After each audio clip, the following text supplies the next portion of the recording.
Bonjour à tous et bienvenue dans ce deuxième épisode de podcast de la chaîne d'Émaillez-moi. Je suis Christelle, tricoteuse alsacienne, donc du nord-est de la France, et je vous souhaite la bienvenue. Nous sommes le vendredi 12 novembre et aujourd'hui je vais vous parler de 3 projets terminés, 2 projets en cours, un projet qui va sauter sur mes aiguilles juste après ce podcast et un petit peu vous partager mes achats ou en tout cas mes arrivées laineux de la semaine. Je vous laisse 2 minutes, le temps d'aller chercher un petit thé ou un petit truc à manger et je vous retrouve juste après.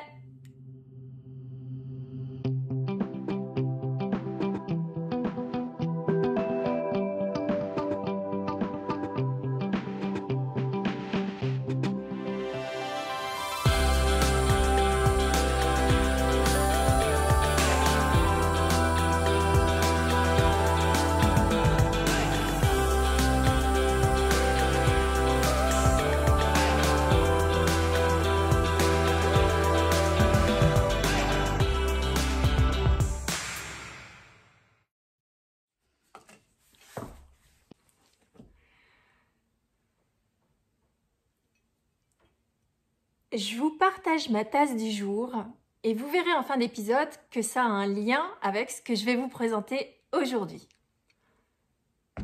Donc, avant de commencer, je voudrais vous dire à tous un grand merci parce que vous avez fait vraiment un très très bon accueil à mon premier épisode de podcast. J'en étais plus que surprise et très honnêtement extrêmement flattée. J'ai eu des tonnes de messages de vous tous et ça m'a fait très chaud au cœur. Je me suis sentie soutenue, moi qui vous expliquais que je me sentais souvent très seule dans mon univers tricot. Merci à tous. Suite à cet épisode, vous avez été près de 260 à vous abonner à ma chaîne. Je ne m'attendais vraiment pas à ça. Vous avez été 1800 à l'heure actuelle à avoir vu ce premier épisode. Et plus de 180 à avoir cliqué sur le petit bouton j'aime. Vous imaginez même pas cette quantité d'amour et de bonheur que ça a été pour moi. Donc merci à tous, un très très grand merci et j'espère que ce nouvel épisode va vous plaire autant que le premier. Alors j'ai fait quelques petits changements par rapport au premier épisode. J'ai essayé de vous filmer un petit peu quelques événements au cours de la semaine. Ou en tout cas des 10 derniers jours sur ce que j'ai fait avec mes pelotes, tout ce que j'ai réalisé, les blocages de certains ouvrages. N'hésitez pas à me dire si c'est plus intéressant pour vous ou s'il faut que je change un peu le format de ce podcast. En tout cas, j'essaierai de vous faire quelques petites incrustations de ce côté, je sais pas, ou en bas. Ou en tout cas parfois couper l'écran pour vous mettre des photos, quelques petites vidéos et quelques petites interludes pour rendre le podcast un petit peu plus interactif et pas juste me regarder parler en face d'un écran. Donc n'hésitez pas à me dire en commentaire si vous avez trouvé ça mieux ou si vous préfériez le format du premier épisode. Donc sans plus attendre, je vais vous présenter mon premier objet terminé qui est, je vais le monter sur le bloqueur, ce sera plus simple, une paire de chaussettes. Alors je vous le montre de tout près pour que vous voyez bien les détails. Hop. Que je puisse vous remontrer. Donc autant vous dire que je suis pas peu fière, c'est ma toute première paire de chaussettes et je la trouve parfaite. Alors, vous verrez qu'elle n'est pas tout à fait parfaite. Je vais vous montrer la deuxième, enfin du moins qui était la première. Et vous verrez que j'ai corrigé sur la deuxième des petits détails pour que la deuxième soit mieux réussie que la première. Donc, ce sont les chaussettes Hatching Socks. Décidément, je ne vais pas y arriver. Qui est un patron qui est au départ un patron en anglais. Qui a été traduit en français par Céline du podcast See You Later, alias Madame Bibiche, qui avait réalisé en fait cette chaussette et qui m'avait fait énormément envie quand j'avais regardé son podcast. Et donc, elle est à l'origine de cette fameuse première paire de chaussettes. Donc, c'est un patron, que je vous raconte pas de bêtises. Alors d'abord, je vais vous montrer à quoi ressemble mon patron une fois que j'ai tricoté. Alors je sais pas si pour vous c'est pareil, je vais rester loin pour éviter de montrer les instructions. Mais moi, j'ai tendance à mettre des petits bâtons partout. Alors je sais qu'il y en a certains qui font pas comme ça, qui mettent des marqueurs et tout ça, mais moi j'y arrive pas. J'ai besoin de griffonner sur mon patron, donc ce qui fait qu'après ça ressemble plus à une feuille de brouillon qu'à autre chose. Donc voilà, donc ce patron, c'est donc les Hatching Socks, réalisés par le designer The New Yorker. Je crois qu'elle s'appelle Emma, si mes souvenirs sont bons, je suis pas tout à fait sûre.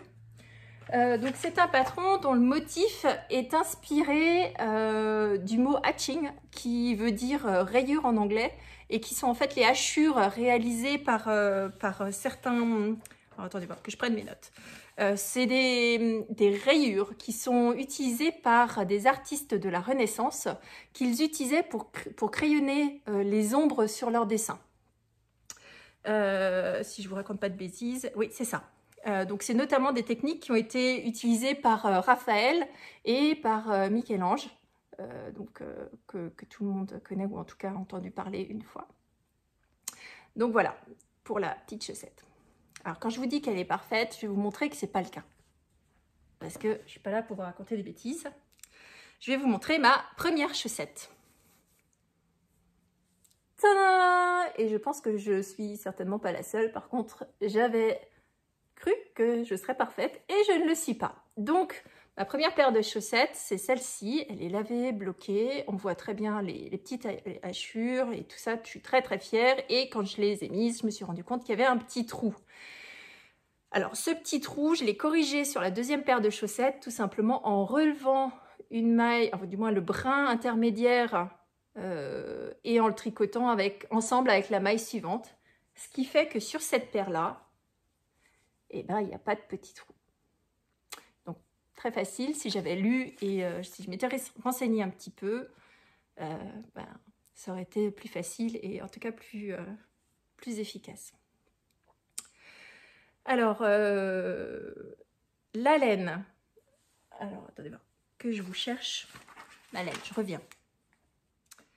Alors, je disais donc la laine. C'est une laine de chez Tricot & Stitch, donc de Christelle, qui est sa base à chaussettes. 85% mérinos, non, 75% mérinos, 25% nylon, qui est extra douce, très agréable. La couleur s'appelle Darker Things, qui est un gris anthracite foncé avec quelques nuances assez légères qu'on ne voit pas bien sûr à la caméra. Donc j'avais acheté 2 sèche-chevaux de 50 grammes, il me reste 29 grammes, répartis en 2 petites pelotes, ce qui me permettra de faire un contrastant sur une nouvelle paire de chaussettes. Donc je vais les garder bien précieusement de côté. Donc en termes de coût, c'est une laine qui m'a coûté 12 € les 50 grammes. Et le patron, donc 24 € au total, plus les frais de port. Et le patron coûte 6,50 € à peu près. Ça dépend du taux de change du jour, puisque c'est un patron au départ américain, et donc qui est coté en dollars. Et voilà. Voilà pour le premier projet terminé. Passons maintenant au deuxième objet terminé. Alors, mon deuxième projet terminé, c'est un projet que je vous avais déjà montré, qui était quasiment terminé la dernière fois, qui est mon pull Leia de Natasha Randby. Et comme vous pouvez voir, les manches sont de la même couleur que le corps, ce qui veut dire que j'ai eu assez de laine pour terminer. Alors, je vais quand même vous montrer. Suite à mon inquiétude, il me manquait de la laine enfin, j'étais inquiète de savoir si j'allais avoir assez de laine en couleur foncée. Et voilà ce qui me reste.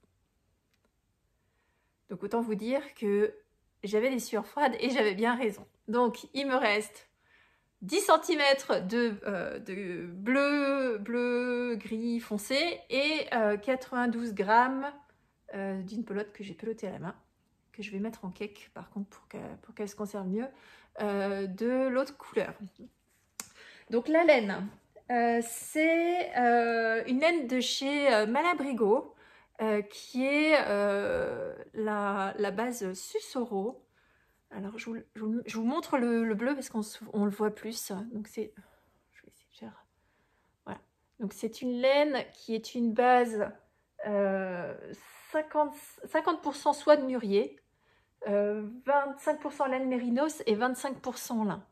Donc, c'est une laine qui n'est pas très régulière parce qu'elle a différentes textures, plus ou moins épaisses en fonction du moment où vous la tricotez. D'ailleurs, on le voit dans le tricot. Alors, je vais essayer de vous montrer à certains endroits. On a plus ou moins d'une fibre ou de l'autre, ce qui fait qu'elle donne différents aspects. On le voit aussi bien sur le jersey, beaucoup mieux sur le jersey. Donc, on voit parfois plus le lin, plus la soie ou plus la laine, ce qui fait qu'elle est extrêmement nuancée. Voilà. Donc pour ceux qui ne savent pas, la soie de mûrier, c'est fait par une variété de papillons qui n'existe plus, enfin de l'arbre de papillon qui n'existe plus à l'état sauvage, qui sont des bombyx, qui sont originaires du nord de la Chine et qui se nourrissent exclusivement de mûriers, donc c'est des arbres qui s'appellent des mûriers rouges. Ils ont énormément été, on va dire, élevés en captivité par l'homme, justement pour sa soie, qui est une soie extrêmement fine et de très bonne qualité, au point où ils ont muté et ils ont perdu leur capacité à voler. Ce qui fait qu'à l'heure actuelle, cette variété de papillons n'existe plus à l'état sauvage. Elle n'existe que dans les élevages donc du nord de la Chine. Donc, ce qui est bien dommage, parce que c'est une très très belle soie. Donc voilà, donc c'était pour la petite anecdote liée à la laine. Mais elle est d'une douceur incroyable, malgré le lin qui est à l'intérieur et la laine mérinos qui est également, on sent vraiment la douceur et la souplesse de la soie. Donc c'est une laine qui se tricote en 3,5 ou en 4, ça dépend, vous pouvez aussi en 4. En l'occurrence, moi j'ai tricoté en 3,5. Il m'a fallu, j'avais acheté un écheveau de Polarmon, donc qui est ce gris souris, perle, je ne sais pas exactement comment, plutôt perle, assez clair et très lumineux, donc il me reste suffisamment pour faire autre chose. La deuxième couleur, c'était donc Polarmon, Paris Nights, pardon, qui est un bleu, voilà, on voit pas forcément super bien, mais c'est un bleu marine qui, étonnamment, une fois tricoté, donne un gris avec effet bleuté, un gris anthracite avec des effets bleutés. Alors, donc le patron, c'est le patron Leia, de la designer Natasha Hornby. Il coûte 6,85 €, je crois, sur Ravelry. Il est en anglais, mais il est également en français. Il a une particularité, c'est que c'est un patron français écrit avec des points qui ne sont pas traduits, donc qui sont en anglais. C'est-à-dire qu'au lieu d'avoir écrit maille endroit, vous aurez écrit K1, qui veut dire knit one. Ou si c'est une maille envers, vous aurez un P1, Purl One, donc maille envers. J'ai dit maille endroit, maille envers. Ok, vous avez compris. K pour maille endroit, P pour maille envers. Donc voilà, par contre, c'est idéal pour ceux qui n'ont encore jamais tricoté en anglais. C'est un patron où il y a toutes les explications écrites en français et juste les points écrits en anglais, et donc pour vous aider à faire une transition et à apprendre à tricoter en anglais, c'est génial. En termes de construction, alors c'est une construction qui démarre ici avec un montage provisoire et qu'on va travailler dans un premier temps à plat parce que c'est un pull qui est ouvert à l'arrière. Alors j'ai pas encore mis de petits boutons, je vous l'ai caché, mais bon, allez, j'avoue, je ne suis pas tout à fait terminée. Mais il faut encore que je mette 2 petits boutons ici, donc puisqu'il y a un empiècement, en fait, qui permet de rajouter une petite particularité ou une petite fioriture. Donc, on démarre ici, et puis on va monter en jersey envers tricoté en double, ce qui va permettre de faire cet effet de ligne. Voilà. Donc, c'est tricoté donc en jersey à plat, puis vous venez revenir, vous réalisez le col, puis vous reprenez vos mailles provisoires et après ça se tricote en top down, en circulaire. Il y a 3 grandes sections. Donc la première section, donc c'est ce fameux jersey endroit, jersey envers pardon, tricoté en double. Puis vous avez cette section qui est ici, qui est un motif qu'elle a appelé Raspberry and Cream, donc framboise et crème, qui est une alternative, une alternance des différentes couleurs qui va arriver jusque là, donc tout ce motif là. Et toute la fin du pull va être réalisée dans son motif qu'elle a appelé lattice, donc qui est un jeu de diminution, d'augmentation. Il n'y a pas de torsade, donc c'est tout fait avec des augmentations et des diminutions. C'est assez... Alors ça paraît compliqué, ça l'est pas du tout. C'est une répétition sur 10 rangs. Alors elle a une grille qui fait 20 rangs en hauteur, mais en fait c'est à chaque fois 10 rangs qui se répètent.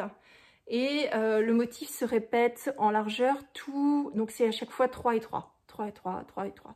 Donc c'est assez facile à mémoriser et super sympa à réaliser. Sur le côté,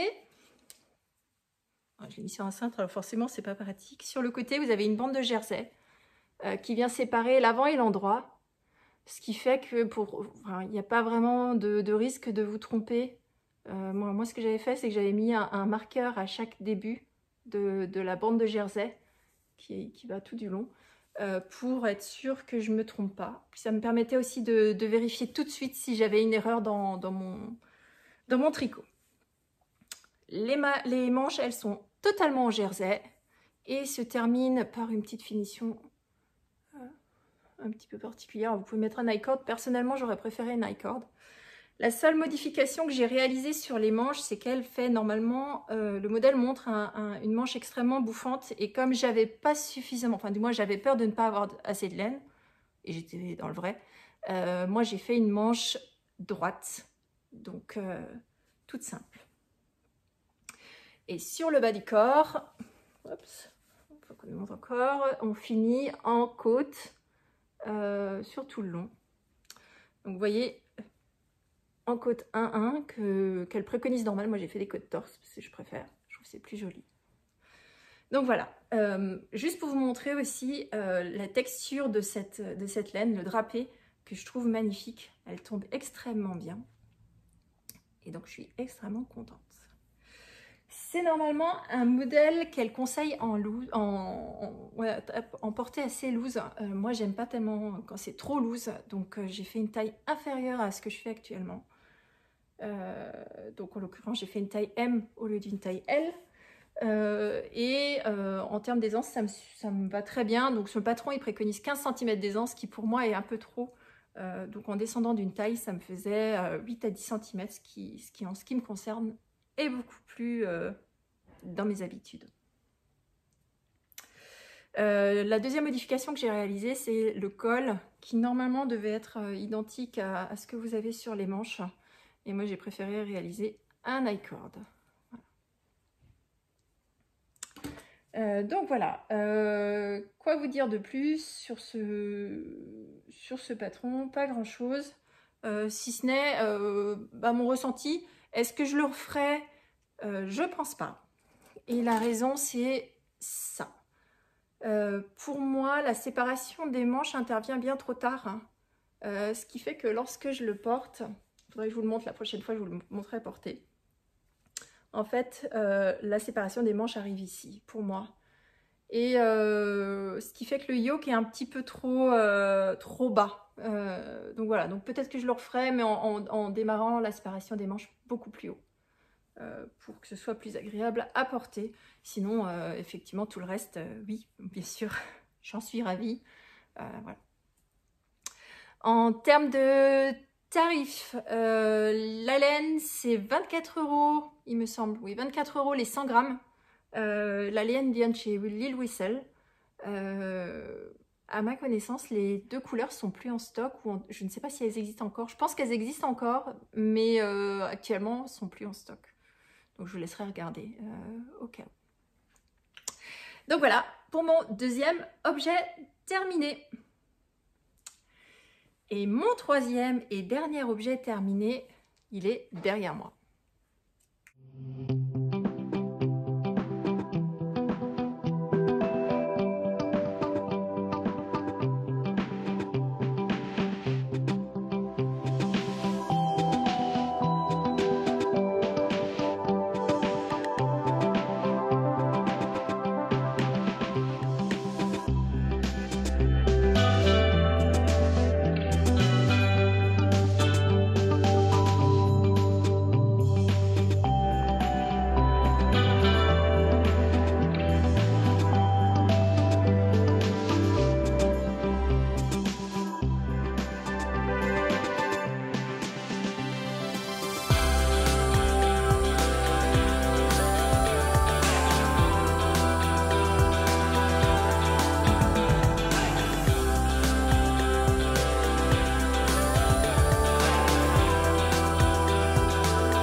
Alors, je vais vous le montrer comme ça, mais je vais vous incruster des photos et différentes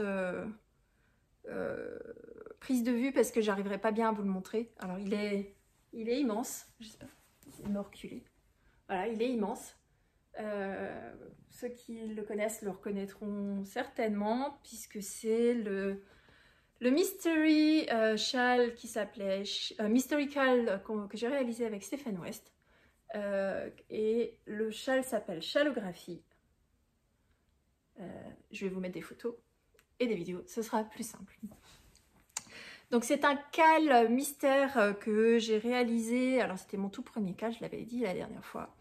Je vais vous en parler un tout petit peu plus que la dernière fois, notamment sur les points utilisés.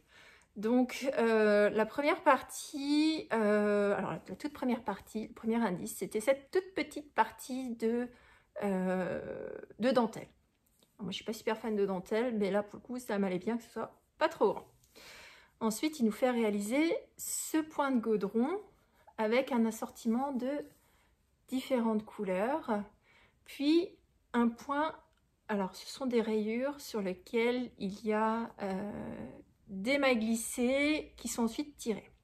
Alors pour moi cette partie là ça a été une partie extrêmement sympathique à tricoter.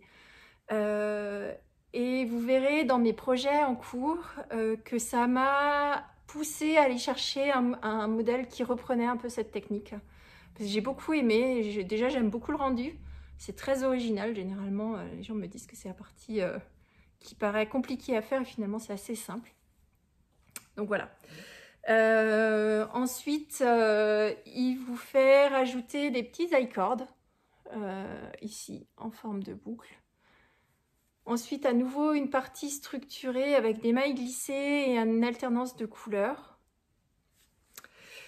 Alors ensuite, je vais vous rapprocher ça. Donc, la partie suivante, ce sont des petits bourrelets réalisés en volume qui ne sont d'autres qu'une... Enfin, alors vous le verrez sur ces différentes vidéos, mais en fait, c'est une grande partie de jersey tricotée sur une dizaine de rangs. Et le dernier rang, vous venez piquer dans 10 rangs en dessous dans une maille, puis vous lâchez votre maille. Alors, grosse frayeur, moi, lâcher une maille au milieu d'un châle, j'étais pas prête. Donc, j'ai mis des sécurités, des petits anneaux marqueurs, des stop mailles partout. Et puis, finalement, je me suis prise au jeu. C'est extrêmement sympathique de se dire, je pique, puis je lâche ma maille, et puis je la regarde descendre. Donc, mais extrêmement effrayant lorsque vous le faites pour la première fois. Voilà, donc ça c'était ce que moi j'appelle les petits nems, enfin qu'on a appelé tous les petits nems. La partie suivante, c'est une partie en mosaïque. Alors là encore, c'est une partie que j'ai beaucoup aimé tricoter. Le rendu, je l'aime beaucoup. C'est quelque chose qui va inspirer, enfin du moins qui m'a inspiré sur le projet que je vais monter sur mes aiguilles la semaine, enfin pendant le week-end ou la semaine qui arrive. Parce que vraiment, ce châle, il m'a apporté deux choses, deux techniques, ici et ici, que je trouve vraiment sympathiques et que je voudrais travailler beaucoup plus. Donc, je vous en parle tout à l'heure. Ensuite, alors chez moi, elles sont petites parce que je voulais pas qu'elles soient trop visibles. Donc j'ai fait des bubbles. Il appelle ça des bubbles. Donc les siennes étaient énormes. Moi, je me voyais pas me promener avec des petits pompons, boules, des petites boules comme ça, des boules de carnaval, là, celles que vous mettez dans les tubes, vous soufflez. Alors je me suis dit que je voulais pas ressembler à carnaval, donc j'ai fait des petites bubbles, mais les miennes sont beaucoup plus petites. Et à la fin de la deuxième semaine, il nous fait rajouter à nouveau donc cet effet de rayure qui en fait est en alors, est-ce que vous le voyez? Donc c'est une alternance de maille en drap, maille en vert, avec deux couleurs, qui était hyper long à tricoter, comme vous le voyez. Il y en a deux, hein, une de chaque côté, et qui a servi en fait à étendre le châle en largeur. Donc partie suivante, il nous a fait réaliser une brioche. Donc la mienne est verte et noire, donc noir étant la couleur principale. Et si on retourne effectivement de l'autre côté, on se retrouve avec le vert qui devient prédominant et le noir en arrière-plan. La partie suivante est ces fameux crossed eyes, donc des grands trous. Alors, je sais pas, vous ne le voyez pas très bien. Je vous le mettrai en photo pour que ce soit plus visible, parce que c'est pas facile à montrer. Donc c'est une alternance de 8 fils. Alors, chaque partie fait 8 fils que vous entourez sous un certain nombre de jetés sur la maille et au rang suivant, vous lâchez les 4 jetés d'un coup. Donc vous vous retrouvez avec une hauteur de fil assez haute entre vos deux aiguilles. Et en plus de ça, il vous demande d'aller chercher les 4 mailles de gauche et les passer sans changer l'ordre sur l'aiguille pour les croiser. Et bien sûr, de les garder bien dans le même ordre et de ne pas les mélanger. Je crois que c'est la section sur laquelle j'ai passé le plus de temps, ou en tout cas, j'étais la plus concentrée. Mais je me suis bien amusée et c'est l'essentiel. Et par la suite, eh ben, ils finissent le châle par cette jolie finition. Alors très honnêtement, quand le dernier indice est sorti, j'étais pas super fan, j'étais presque déçue de voir comment il allait finir ce châle. Je m'attendais à une explosion de quelque chose. Et en fait, après réflexion, donc il nous donnait deux possibilités. Soit on partait directement ici, on faisait un I-cord et on finissait tel quel. Et puis je me suis dit, oh, il me restait tellement de laine, qu'est-ce que je vais faire de toute cette laine? Bon, même si je trouve toujours quelque chose à faire avec la laine. Mais je me suis dit, allez hop, je pars pour la grande. Et puis finalement, je trouve que c'est ce qui équilibre, si je retourne encore, c'est ce qui équilibre complètement le châle. Et c'est ce qui fait que ça bouge tellement bien tous ensemble. Voilà. Donc voilà pour le châle chaleugraphie. Mais en fait non, voilà pas du tout pour le châle chaleugraphie, j'ai oublié de vous parler des laines. Alors, les laines, que je vous prenne une étiquette pour vous montrer. Donc moi j'ai utilisé de la laine Lang Yavol, ou Javol comme vous voulez, qui est une laine en base à chaussettes, 75% laine vierge et 25% polyamide. J'ai choisi 5 couleurs, dont je ne peux pas vous donner les noms parce que Lang c'est des numéros. Donc Steven West nous demandait 5 couleurs, donc en l'occurrence A, B, C, D, E. Il nous disait la couleur A c'est couleur pop, donc en l'occurrence chez moi cette espèce de bleu vert. Alors, vous le voyez plus bleu qu'il n'est, il est plus vert en fait en réalité. Il nous fallait une couleur de contraste, donc c'est mon gris anthracite. Alors j'ai longuement hésité, blanc, gris anthracite, finalement c'est ce qui donnait le ton du châle, mais comme c'était un calmistère, on ne savait pas. Donc je me suis dit, je prends la sécurité, ces deux-là, de toute façon, il n'y a pas de risque que ça aille pas ensemble. Et il nous disait couleur A, B, et donc C, D, E, vous prenez 3 couleurs en dégradé, donc en l'occurrence, moi j'ai pris un crème, un gris perle, et un gris chiné qui en fait est un mélange de ce gris là et de mon gris anthracite, voilà, qu'on voit pas, et dedans il y a une espèce de petite nuance de marron crème, un peu de marron beige pardon, dans celle-ci. Voilà, donc comme vous pouvez le voir, il m'en reste un peu. Il me reste grosso modo, alors j'avais pris des notes, mais je crois qu'il me reste à peu près 30 grammes, hormis celle-ci, où il me reste 22 grammes. Mais tout le reste, il me reste entre 30 et 35 grammes de chacune des couleurs. Donc autant vous dire que j'ai de quoi faire un petit peu de chaussettes ou, je sais pas, peut-être un projet où je pourrais à nouveau associer toutes ces couleurs, je sais pas encore. Donc voilà. Et alors la laine Langyarn, Javol, ou Yavol, pour ceux qui sont un petit peu germanophones. La surprise, c'est qu'au milieu de l'écheveau, alors je vais prendre la bonne couleur, au milieu de l'écheveau, vous avez quelque chose d'un petit peu dur et il s'agit en fait d'une bobine de fil à renforcer. Comme c'est une laine à chaussettes et qu'il n'y a pas de nylon à l'intérieur, Lang fournit un fil que vous pouvez encore tricoter en même temps lorsque vous faites le talon ou lorsque vous faites l'avant de la chaussette. Donc, qui dit, en ce qui me concerne, j'avais 2 pelotes de chaque couleur, ce qui fait que je me retrouve avec 10 bobines de fil, alors que je saurais bien où les mettre, ne vous inquiétez pas. Donc voilà, donc cette fois-ci c'est vraiment terminé. C'est une laine qui coûte pas excessivement cher, je crois que j'ai payé 5,50 €, quelque chose dans ce style-là. La pelote de 50 grammes, donc 50 grammes, 210 mètres ou 220 mètres de longueur. Donc voilà mes couleurs. Alors, je vais vous reculer un peu le blanc pour que ce soit plus visible. Donc voilà mes couleurs du Shallographie Mystical de Stephen West. Donc voilà, cette fois-ci, j'ai vraiment fini avec le Shallographie, je vous embête plus avec celui-là.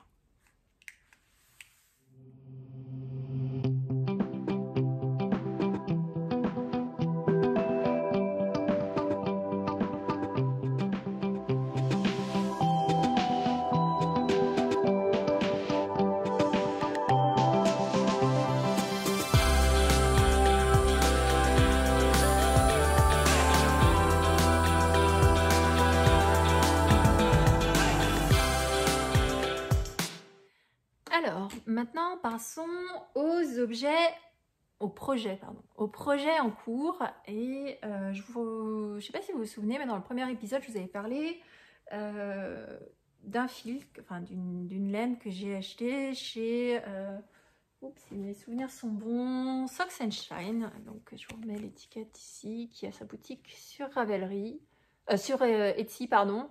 Alors, est-ce que c'est visible ? Qui m'avait fait chez qui j'avais acheté un set à chaussettes assorti, donc un très joli bleu que vous avez dû voir juste avant, que j'ai bobiné, et avec son mini assorti, son mini contrastant, qui est un rose assez nuancé. Donc dans le bleu, vous avez tout un tas de speckles qui va du rose, qui est identique à celui-ci, au rouge, passant par le blanc, donc très, très sympathique. Et donc, qu'est-ce que je vais faire avec cette laine? Donc, comme c'est de la laine à chaussettes, je vais faire une paire de chaussettes que j'ai commencé et que je vous montre ici. Alors, vous voyez, j'ai commencé beaucoup. Donc, j'ai commencé par... Donc, c'est une chaussette que je vais réaliser en 2 couleurs. Donc, la partie haute, le talon et les orteils seront dans ce rose. Donc là, on voit bien les nuances du rose qui vont du rose très clair au rose plus soutenu. Et le corps, donc là en l'occurrence la tige de la chaussette, je vais vous parler du patron tout à l'heure, est faite en jersey avec un point de losange et donc avec les petits speckles qui sortent plus ou moins. Donc le patron, alors c'est une laine, juste en termes de ressenti, cette laine là par rapport à la laine de Tricot et Stitch est beaucoup plus sèche et aussi plus fine, ce qui fait que cette paire de chaussettes sera certainement plutôt pour la demi-saison. En termes de ressenti, elle est plus sèche. Alors j'attends de voir comment elle va se comporter au blocage, une fois lavée bloquée, pour voir. Donc voilà, juste je vous remets le point parce que je trouve que c'est vraiment sympathique. Et donc quand je vous parlais du Shallographie avant et de ce fameux point avec des mailles tirées, et ben c'est justement ce que j'ai vu sur le Shallographie qui m'a donné envie de partir sur cette chaussette. Donc où on retrouve ces fameuses mailles tirées. Alors, c'est un patron qui est sur Ravelry et qui est gratuit, qui s'appelle Miss Chaussette Socks. Donc c'est le tout premier modèle de Clémentine L qu'elle a sorti ce mois-ci, je crois, ou il y a moins d'un mois. Alors mes patrons, moi je les imprime en noir et blanc, donc je vais pas vous faire vous montrer, mais je vous mettrai une photo ici ou ici, et de toute façon vous retrouvez systématiquement les liens de tout ce que je vous parle, de tout ce dont je vous parle en dessous de la vidéo. Voilà, c'est très bien expliqué, c'est malgré tout très simple de construction, en tout cas jusqu'à présent. À partir du moment où vous avez compris comment créer le losange, c'est juste une répétition de 4 à 5 rangs systématiquement. Donc voilà, modèle de Clémentine L qui s'appelle Chaussette Socks, et en termes de prix, c'est 0 puisque c'est un patron gratuit. Donc voilà, très contente de ce modèle. J'ai hâte de les finir pour voir le rendu. Mon second projet en cours, c'est un pull. Alors vous voyez, j'ai pas beaucoup, enfin je suis pas très avancée, mais je vais vous le montrer quand même. C'est un pull que j'ai choisi pour tricoter devant la télé. Donc en gros, je voulais un pull avec une grande mère de jersey, assez facile pour que je puisse tricoter le soir sans réfléchir. Enfin en tout cas, c'est ce que je pensais. Mais pour autant, je voulais quand même une toute petite originalité, et je suis tombée amoureuse de ce fameux col. Alors que vous voyez pas très bien, il ressortira mieux au blocage. Donc il y a toute une partie d'abord de côte, puis de dentelle avec... alors vous ne le voyez pas non plus, mais il y a une mini torsade entre chaque trou. Alors je pensais que effectivement, à part le col, une fois que j'arriverai en bas, ce serait tout facile, que nenni. En fait, ce modèle est plein de shaping partout. Et ça commence au rang numéro 2, parce que je pense que vous le voyez peut-être à l'écran. Ici, j'ai 3 rangs de côte, ici j'en ai beaucoup plus. En fait, elle intègre dès le départ dans son col des rangs raccourcis à l'allemande dès le départ pour pouvoir creuser et vraiment donner un bon shaping au pull. Et c'est le cas partout en fait, dans le dos, toute la partie jusqu'au démarrage du raglan ici, enfin jusqu'au milieu du raglan. Il y a énormément de shaping, ce qui fait que oui, c'est du jersey, mais en fait c'est no-brainer uniquement entre les parties de shaping. Ce qui a donné un tricot assez rapide quand même, puisque à partir du moment où vous commencez à faire du shaping, donc de la mise en forme, pardon, voilà, vous avez envie d'aller plus loin. Alors j'aime beaucoup le raglan des manches qu'elle a choisi, puisque c'est un raglan qui s'établit sur 4 rangs, et donc qui donne un effet très plat et très large. Je vous ai toujours pas dit le modèle en fait. Oh punaise, je commence à vous expliquer. Donc le modèle, c'est un patron qui s'appelle Lilet, qui est créé par Baby Cocktail, qui pour l'instant n'est que en anglais. Alors n'hésitez pas à me dire si jamais ça vous plaît. Dites-moi dans les commentaires. Je peux peut-être contacter la designeuse qui elle ne parle que anglais, mais je peux peut-être lui proposer de traduire. Le patron est un peu long, mais il n'y a rien de très compliqué en termes de traduction. Donc voilà. C'est un modèle qui propose 2 versions. Une version crop et une version, alors je vous mettrai une photo pour que vous voyez mieux, court devant, long derrière, avec une forme pour pouvoir porter au-dessus de la ceinture et un peu plus long dans le dos pour cacher les reins. Donc moi c'est la version que j'ai choisie, pas la version crop, puisque je porte pas beaucoup de robes et mes jeans sont pas suffisamment taille haute, donc j'ai passé l'âge de montrer mon nombril. Ouais, j'ai passé la quarantaine, c'est trop tard. Mais voilà, donc par contre, les avoir assez courts devant pour quand même voir la ceinture et un peu plus long pour cacher les reins derrière, moi ça me convient bien. Donc voilà, c'est un pull qui se tricote assez vite puisqu'il se tricote en 4,5. Alors, grand bonheur, tricoter 4,5 après avoir tricoté des chaussettes, je vous assure que c'est un vrai bonheur. Désolée pour le bruit des aiguilles. Voilà. Je vous en parlerai un peu plus quand je serai un peu plus avancée. Donc en gros, je cherchais un pull qui soit un petit peu loose, mais pas trop. Voilà, donc je vous dirai. Je pense la prochaine fois, je devrais l'avoir terminé, puisqu'il avance assez vite. Voilà. En termes de laine, alors je suis pas du tout sur de la laine naturelle cette fois-ci. Oh, sacrilège. Mais bon. J'avais reçu il y a très longtemps de la Rico Baby. Est-ce que vous voyez? Voilà, en déquet. Qui est une base 50% polyacrylique et 50% polyamide. Alors l'avantage, c'est que ça passera en machine. L'inconvénient, c'est que c'est absolument pas de la fibre naturelle. Par contre, je dois avouer que c'est extrêmement doux. Forcément, c'était une gamme pour bébé. Et le fait que ça passe en machine, ça m'arrange bien. Parce que c'est comme c'est du blanc éclatant, je me dis que ce sera peut-être quand même plus facile à entretenir. Donc j'allais quand même pas laisser mourir cette laine, ou du moins ce fil, dans mon stash. Donc je me suis dit, pourquoi pas l'utiliser, et ça fera un pull un peu loose, mais par contre bien moelleux, parce qu'elle est très très douce. J'espère qu'elle ne perdra pas cette douceur au lavage.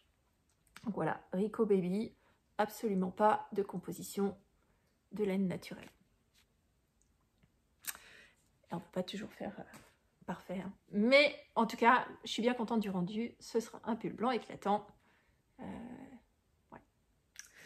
Donc voilà, je crois que j'en ai fini avec les projets en cours. Maintenant, il faut que je vous parle de ce que je veux mettre sur mes aiguilles bientôt. Alors, mon projet qui va monter sur mes aiguilles la semaine, enfin dans les jours à venir, il est inspiré par cette partie de mon châle Shallographie.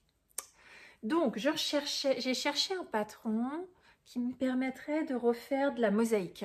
Alors, j'en ai vu deux. Je vais commencer par un relativement simple que j'ai découvert sur un podcast en anglais d'un gars qui s'appelle Martin, et qui, alors si vous parlez anglais, il est bien rigolo. C'est Knit 365, donc Knit KNIT365.blog. Il a aussi une chaîne YouTube, et donc c'est un homme qui tricote. Je trouve ça vraiment plaisant de l'entendre parler de ses tricots. Et il nous a présenté une marque qui s'appelle Toft. Alors, désolé, hein, j'imprime toujours encore mes patrons en noir et blanc. Donc Toft, qui est une marque anglaise qui généralement fait des petits animaux. Alors, je peux vous montrer, j'ai un livre de chez eux qui a l'habitude normalement de faire plutôt des amigurumi. Alors, je vous en reparlerai de toute façon, parce que ce sont des animaux au crochet. Dont mes enfants m'ont bien rappelé que ce serait cool que je leur en fasse à un moment ou à un autre, mais c'est pas encore le cas. Donc voilà, donc ça c'est pour le Toft, mais par contre ils font aussi des accessoires tricot. Alors je vous mettrai une photo. Moi j'ai choisi de tricoter une écharpe. Alors oui, très excitant, une écharpe, mais celle-ci a la particularité, donc vous le verrez là ou là pour la photo, je sais pas. C'est une écharpe qui est bicolore, avec toute la partie centrale qui est justement réalisée en mosaïque. Alors sur leur site, ils le présentent en gris et blanc. Pour ma part, j'ai choisi de la faire en crème et taupe, et de les faire en langue. Alors, je ne sais pas si vous le voyez à l'endroit, moi je le vois à l'envers, mais bon.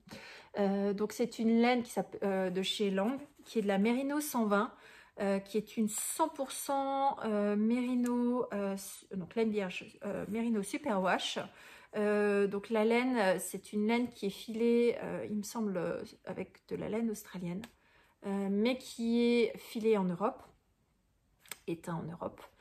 Et pour ceux qui ne connaissent pas la marque Lang, moi c'est une marque que j'aime beaucoup. Ils ont des fils de très bonne qualité, avec des prix, on va dire, intermédiaires, mais qui reste une laine industrielle quand même, et qui est d'origine suisse.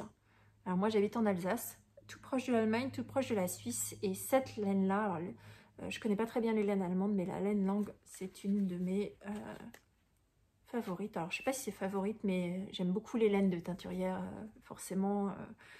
et de les laines françaises parce que je suis française. Mais cette laine-là, je pense que, enfin, très honnêtement, je trouve qu'elle vaut le détour. Donc voilà, donc je vous en parlerai plus la prochaine fois.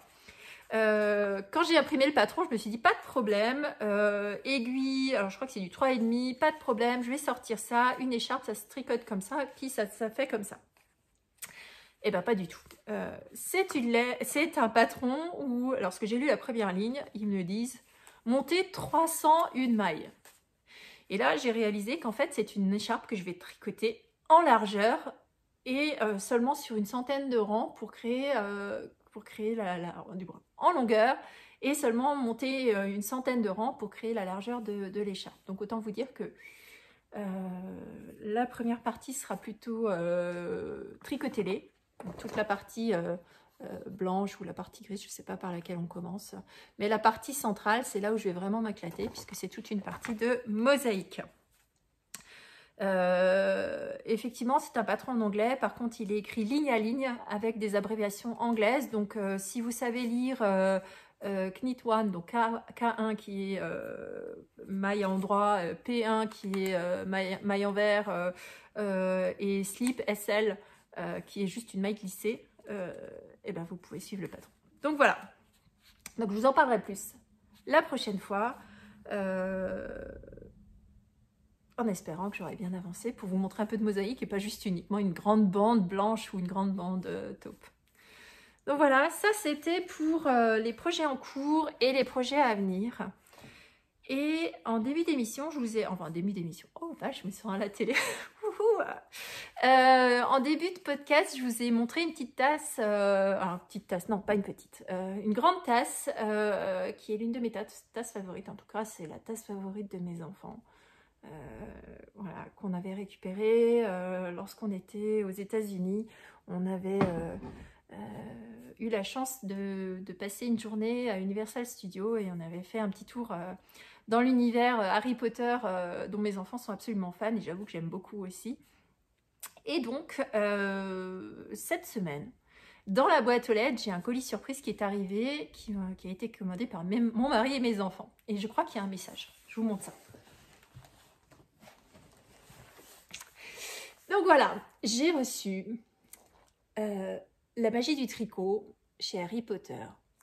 Alors, je vous en parlerai un peu plus. J'ai pas eu le temps vraiment beaucoup de le feuilleter. Mais c'est un livre qui m'a été offert cette semaine par ma famille et dans lequel il y a énormément de jolis modèles. Notamment, je vais vous montrer, il y a un magnifique pull en jersey. Pull en jacquard, pardon.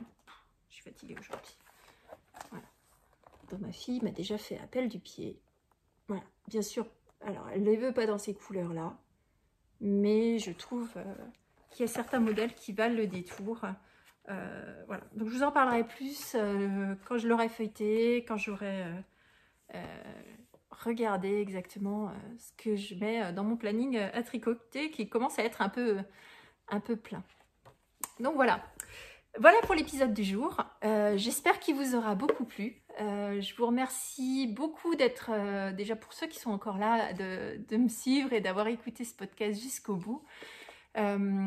J'espère... Ah non, j'ai encore quelque chose à vous montrer. Oh, mais misère.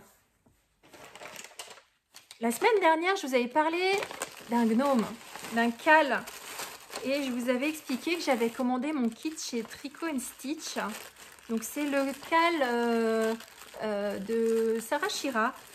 Non, c'était pas la semaine dernière, je vous en ai parlé dans le podcast précédent. Donc un cal mystère qui débutera le 1er décembre sous forme de cal mystère de l'Avent. Alors autant vous dire qu'entre le mystère et le fait que ce soit le cal mystère de l'Avent, moi j'étais à fond. Et donc j'ai reçu mon kit que j'ai commandé chez Tricot & Stitch. Et donc j'ai choisi le kit chocolat chaud. Alors elle proposait 2 kits. Le premier était vraiment couleur de Noël avec un rouge profond, un vert profond et puis un jaune. Et je me souviens plus de la dernière couleur. Je crois que c'était aussi un marron. Et donc moi j'ai choisi de prendre un kit qui sort un petit peu de l'habitude de Noël. Parce que pour moi un gnome c'est pas forcément uniquement Noël. Donc il y a un ivoire, un bleu assez soutenu, alors qui est un peu moins soutenu en vrai. Vous le voyez plus électrique qu'il n'est, il est bleu nuit mais soutenu quand même. Un bleu ciel et un joli marron. Alors, c'est un marron rouille. Hein. Alors, je pense qu'il est pas trop mal. Il est peut-être un peu plus foncé en vrai. Donc voilà. Donc mon kit est arrivé. Je vais prendre les 15 prochains jours pour les mettre en cake et tout ça. Et donc, je vous en parlerai plus en mois de décembre quand les premiers indices du CAL seront arrivés. Alors, pour ceux qui veulent rejoindre le CAL, donc c'est un patron de Sarah Shira. Le titre, c'est Leave the Gnome Stone Unturned. Donc en français, ça veut dire laissez la pierre du gnome, ne retournez pas la pierre du gnome, laissez-la non retournée. Et donc un cal qui démarre le 1er décembre. Et donc si vous prenez le kit chez Tricot & Stitch, vous recevrez de la part de Sarah Shira les indices chaque jour au mois de décembre en anglais, mais vous recevrez les traductions de Christelle, c'est des bonnes Christelle, de chez Tricot & Stitch, qu'elle prendra le soin de traduire. Donc voilà, Tricot & Stitch, pour celles qui veulent rejoindre le CAL. Moi personnellement, j'ai jamais fait de gnome, donc je suis extrêmement curieuse de découvrir une nouvelle construction. Je crois que vous l'avez compris, j'aime bien apprendre en fait. Dans tous mes tricots, il y a toujours quelque chose que j'apprends et je trouve qu'on apprend toujours, qu'on ne devrait jamais arrêter d'apprendre. Voilà, c'est ce qui fait un petit peu de piment dans la vie. Donc voilà, donc cette fois-ci, je vous laisse vraiment et je vous dis à bientôt dans un prochain épisode. Je pense que je reviendrai vers vous d'ici... Ouais, je ne vais pas vous donner de date, je vais juste vous dire que je reviendrai vers vous dès que j'ai des choses à vous montrer. Je ne veux pas juste faire un épisode pour faire un épisode. Je vous ferai un épisode quand j'ai des choses intéressantes à vous montrer. Voilà, mais je tricote beaucoup en ce moment, il fait pas beau. Chez moi, on a des pelleteuses partout dans le terrain, donc je peux pas trop sortir dans mon jardin. Donc ça tombe bien, je passe beaucoup plus de temps à tricoter. Donc voilà, sur ce, je vous souhaite une excellente journée, tricoteuse ou pas. Et surtout, prenez bien soin de vous et je vous dis à bientôt!